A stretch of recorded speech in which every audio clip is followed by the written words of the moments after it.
Hey everyone, Kyle once again, and welcome back to another movie review, and reviewing another 20th anniversary review of the from 1998. And this one I really enjoy. Another child Disney film, grew up loving, and definitely I was considered another Disney classic as well, and that is of Mulan. And this is the two movie collection, 15th anniversary edition. Comes with the first film and as of the second film, Mulan 2. Now, but for the first film, if I review the first film, I'll have to review the second film as well after this one. But I'll get to that though. But the first Mulan, always enjoyed growing up. I considered along with the ones from the '90s, including the '80s classics. Um, and the film came out in the summer 1998. Performed well, box office wise and critical wise. Has a 7.1 on IMDb. Has 86% Rotten Tomatoes. Running time is not that it's not that long of a movie at all. It's under without end credits. It's under an hour and 30 minutes. Voice cast, love. I love the voice cast of this film. Um, and I enjoy the score once again. Like my previous review of Small Soldiers, love the score by Jerry Goldsmith. Here, got another good score once again by Jerry Goldsmith. I don't know how much more praise I can give to Jerry Goldsmith, but although looking up, it says there's another one called Matthew Wilder who also helped it. But if you look at the end credits of this, it says Jerry Goldsmith. So I'm not sure if the other guy had a hand in it as well though. But Jerry Goldsmith, I miss the guy. Great score by Jerry Goldsmith once again. In the same year as well with Small Soldiers, two great scores. This film and Small Soldiers. And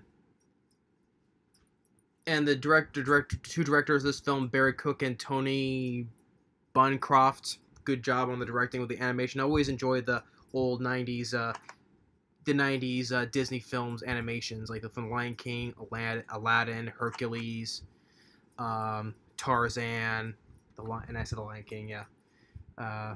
For the good ones that came out in the '90s. I'll even say I forgot to mention the ones of the '90s, like A Hunchback of Notre Dame and Pocahontas as well. But but Mulan, love. But as I said, the voice cast, I love the voice cast. So you got Ming-Na Wen voicing as Mulan. If anyone knows of Ming-Na Wen, if you watch Agents of S.H.I.E.L.D., she plays May. She's been up for the whole entire show of Agent. Aside of voicing Mulan, I think that's now she's now well known for. Now is starring in Agents of S.H.I.E.L.D. And so she plays Mulan, and Mushu here, voiced by Eddie Murphy, who I loved. I liked his voice role as Donkey in the Shrek films, though. But before Shrek, he voiced Mushu, and I enjoyed Eddie Murphy as Mushu. he's as funny as Mushu. My answers sent a little lizard. Dragon, not lizard, dragon. I don't do that tongue thing. So yeah, I love Eddie Murphy as voice of Mushu. B.D. Wong as as Captain Shang. Of course, B.D. Wong been in a lot of movies. Of course, starring in the Jurassic Park franchise. Came back for Jurassic World and recently Jurassic World: Fallen Kingdom. But he's been in other movies as well, and I like B.D. Wong as well. The late Miguel Ferrer, may rest in peace, voicing as Shang Yu, the villain of our movie. He did a great job.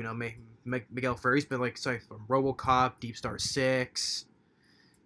Yeah, it sucked. It passed away I think it was last year. I think it was. Yeah, Miguel Ferrer, may rest in peace.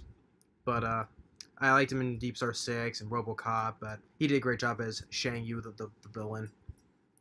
Other ones, you got Harvey Fierstein. He was in Mrs. Doubtfire, starring Independence Day, as one of the three soldiers that befriends Mulan, as it was a Yao. Other ones, James Hahn ooh, I enjoy James Hahn as a director actor. It's always fun. It's always fun to hear his voice. For playing Lo Pan from Big Trouble in China, and just among other stuff, and also voices Ping Poe's Goose father from the Kung Fu Panda films, as well as starring in the TV series as well. It's always fun to hear James Hahn. I enjoy him as well as an actor. Uh, the late Pat Morita voices the Emperor of China. Pat Morita, of course, Mr. Miyagi from The Karate Kid. Pat Morita, may rest in peace. And George Takei, Sulu himself, voicing as the lead ancestor. He's the one that has a beard and wakens Mushu and all that. Yeah, so George Takei as well. So you got a great voice cast in this film, and as for of course doing with the live action remakes, whatever they do now with Disney films nowadays, they plan to do one that was originally going to come out in November this year, but they pushed it till March in the year 2020. And interesting, I'll be interested in that because they've already lined up a lot of good actors in it. Looking up, you got Jet Li starring in it. You got Donnie Yen, and recently Jason Scott Lee, I believe, has been cast as well. So far, you got some good actors starring in Mulan. So I'll be interested in that, how FM comes out when it comes around in year 2020. But for that, of course, it's not gonna be as good as this. I already know that, because next year we got Dumbo, we got Aladdin, then we got The Lion King. So, but I'll be curious about the live action one of Mulan. But anyway, if everyone was saying Mulan, we all know what the story is. How it opens up with the Great Wall of China, the Han's leader, Shang Yu. He wants to bring down the emperor, the emperor of China. All that stuff. Typical villain explanations and all that. Take over or whatever. And then you got Mulan. She's getting ready to do this. I think it was like this matchmaker thing, and she's like painting down notes on her arm just in case she doesn't forget. And her grandmother has this luck with the lucky cricket. And I like the song. I like the songs in the film. How I forget what the song was, or how she was when she was making herself get ready for the matchmaker thing, and when she has lucky cricket and causes a disaster, and the woman gets mad. It's like, oh, you dishonor your family or whatever. So, and then the consul, voiced by the head of the consul, the Emperor's consul, voiced by James Hahn. That the Hans are coming, and they need new soldier recruits, so have one from each family come and join. And fortunately, that one of them had Mulan's father is the only one to join, though. But Mulan doesn't want to do that, but that angers his father. Even though, despite he's already fought in war and he's a little bit injured, he walks on a limp, though. But he has to do what he has to do. And so but Mulan that night, she she takes it into her own hands. Still, she goes up to her ancestors and pray first, and then she steals her father's armor and cuts her hair, and gets her trusty horse. The horse's name though, but I don't think he's ever said the horse's name, if I remember. So she takes off, and then the ancestors ghost. The lead one, voiced by George Takei, awakens Mushu, and with the first rhythm with Mushu, Eddie Murphy's like, "I live." Eddie Murphy was just hilarious as Mushu. Like I said, I like Donkey though, but I prefer seeing Mushu first. Of course, I prefer him over Donkey though. And so all the ancestors are arguing which guardian they should send to go with her, and there was this one outside that he wants to awaken, but then Mushu's like, so you get back me on the job, right? And throws a gun at him. They break the statue, so he decides to go himself, takes the lucky cricket with him. What was next?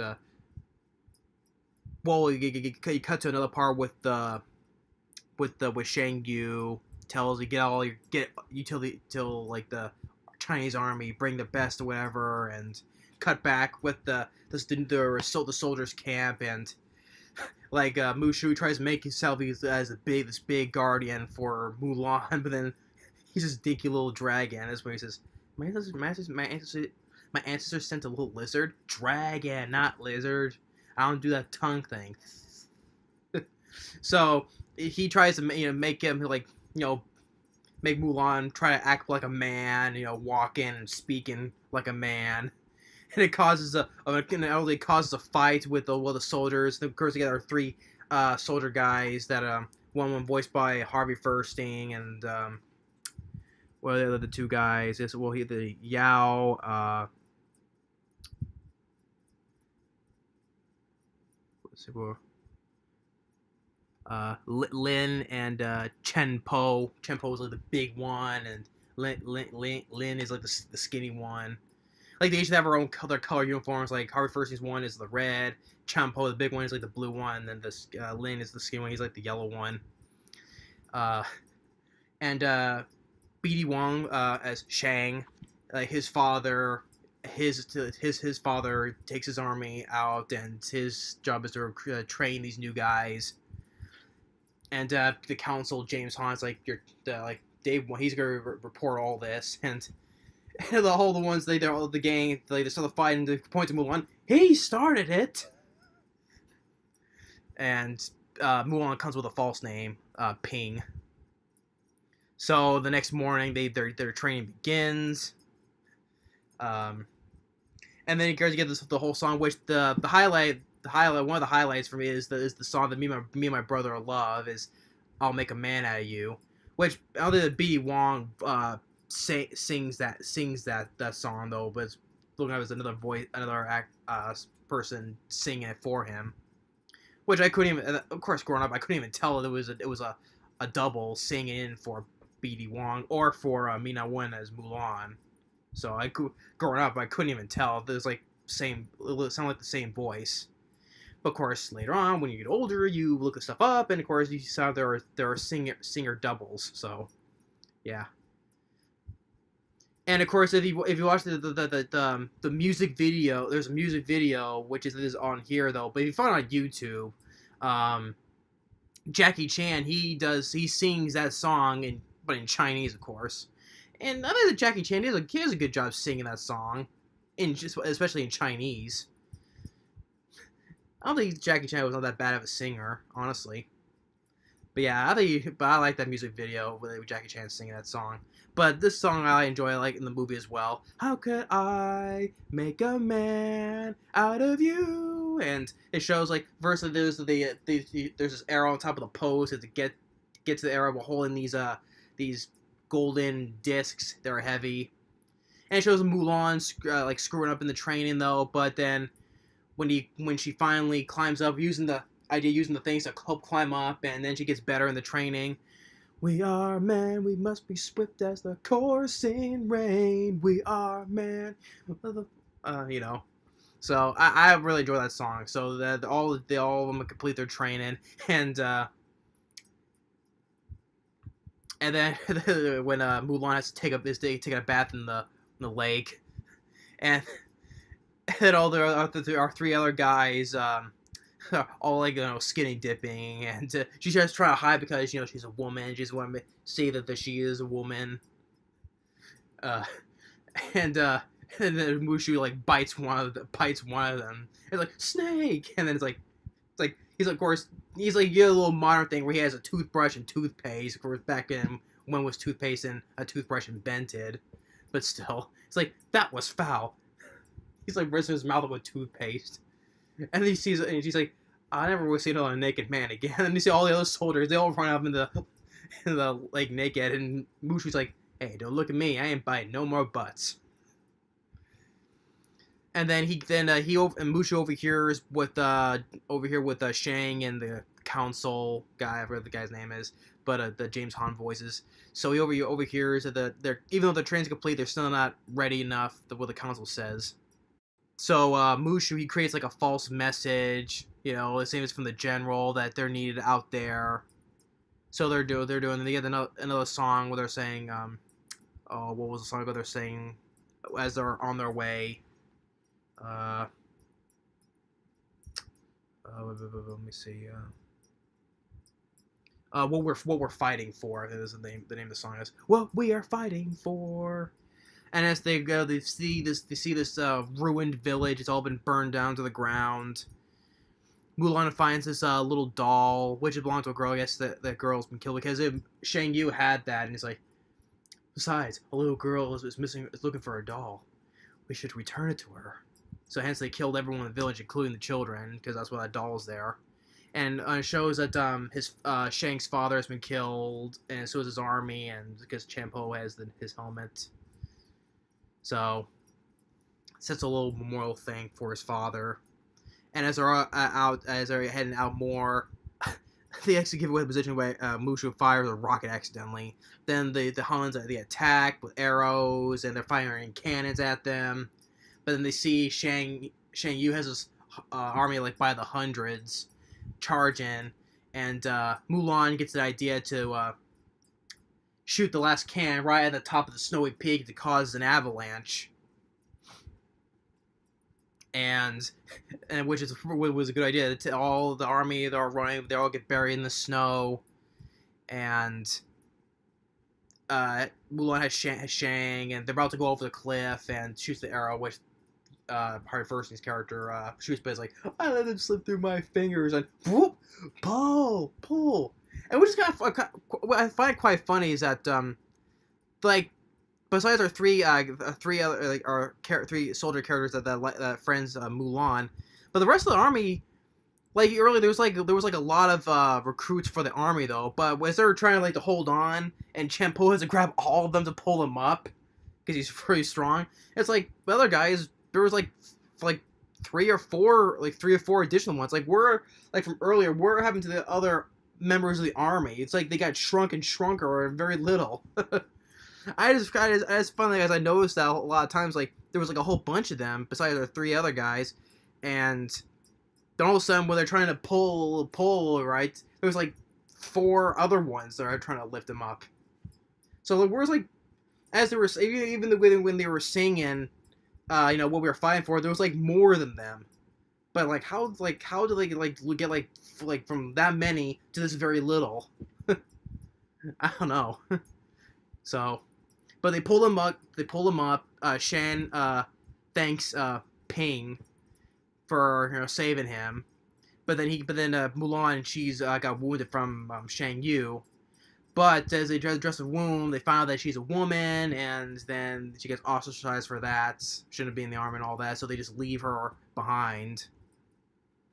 But then Shang Yu, he pops out of the snow with his the rest of his crew, and they go back into China, where the emperor's place, and she tells that Shang Yu's alive. He doesn't believe her because it's like, well, you trusted Ping. Why is Mulan any different? So, but then as they approach the emperor, voiced by Pat Morita,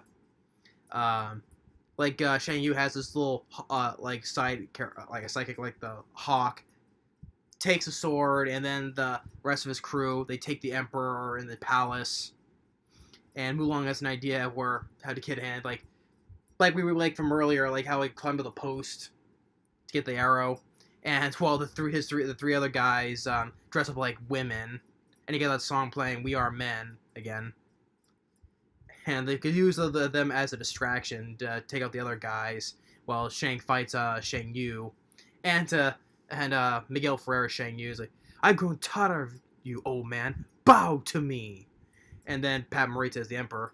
He's like, no matter how the wind howls, the mountain cannot bow. I miss Pat Morita. May rest in peace. I miss the guy. So he fights Shang fights Shang Yu, but he's like, and they get the emperor out, and it's like, you took away my victory. Mulan's like, no, I did. Pulls her head back, saying that was the soldier from the mountain. So he goes after her, and also like when Mushu like uses his fire breath to fry his hawk friend. It's like, now that's what I call Mongolian barbecue. And they have a fight on the rooftop, and Mushu gets fireworks. There's this big old firework, and she uses a sword to pin him like his piece of cloth so he doesn't move anywhere. Shoots it, the firework pit. He goes flying right into the part of the tower where the fireworks are. Explodes. And Mushu's like all laughing. And then the Emperor approaches them, and Mulan's like, I've heard a great deal about you, Fa Mulan. You stole your father's armor, ran away from home, impersonated a soldier, disobeyed your commanding officer,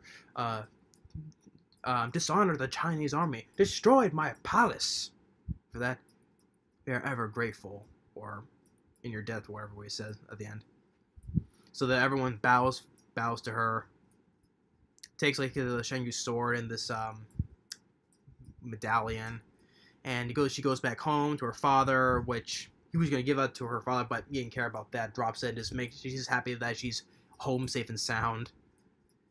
Shang but when the Emperor tells Shang basically tells him to go talk with her, or basically trying to ask her out, because he's like, you don't get that many in this dynasty.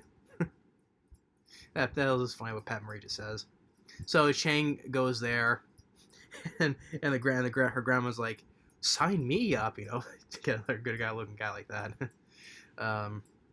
And that's basically asks for dinner, and they stay for dinner, and agrees to it. And then when Mushu tells the first answers are George Takei, and it's like, come on, who did a good job? All right, you can be a guardian again. Ah! All the other masters, they're all partying, and Mushu's like, call out for egg rolls. And George Takei is like, he's not happy about it. He's like, guardians. And Mulan thanking Mushu. So, yeah.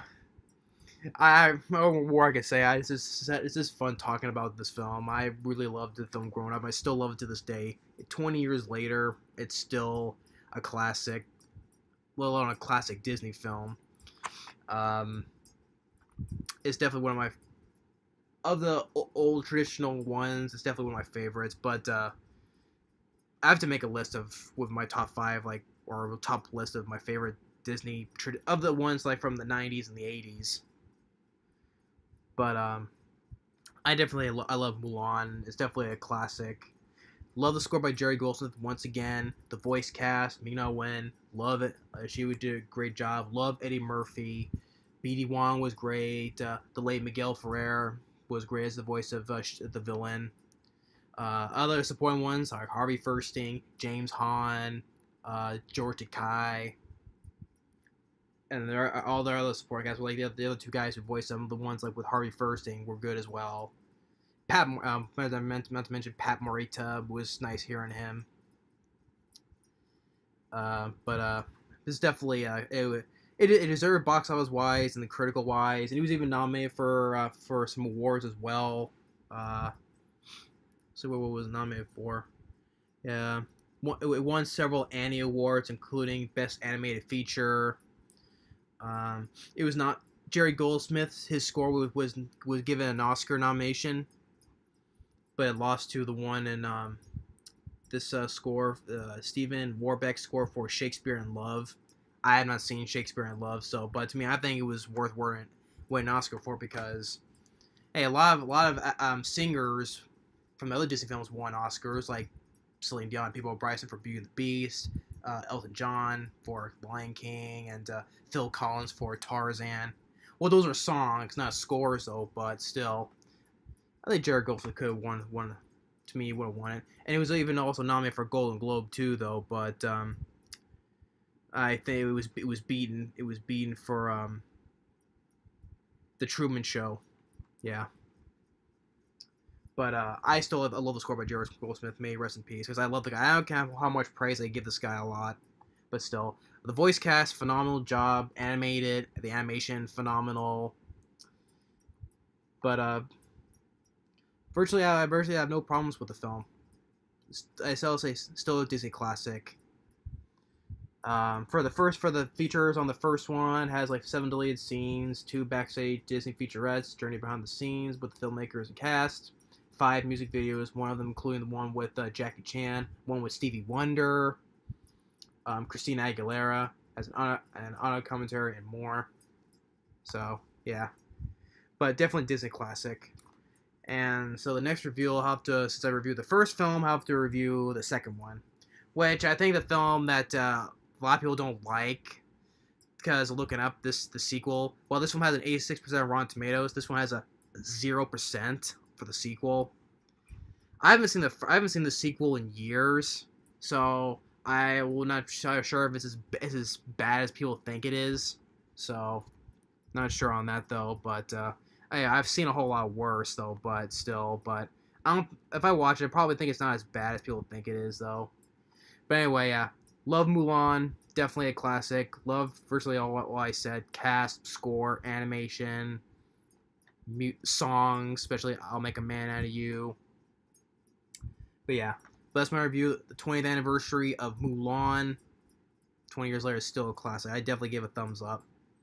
2 thumbs up, I would say. Thanks for watching. Stay tuned on the next movie review, which will be the sequel. Later.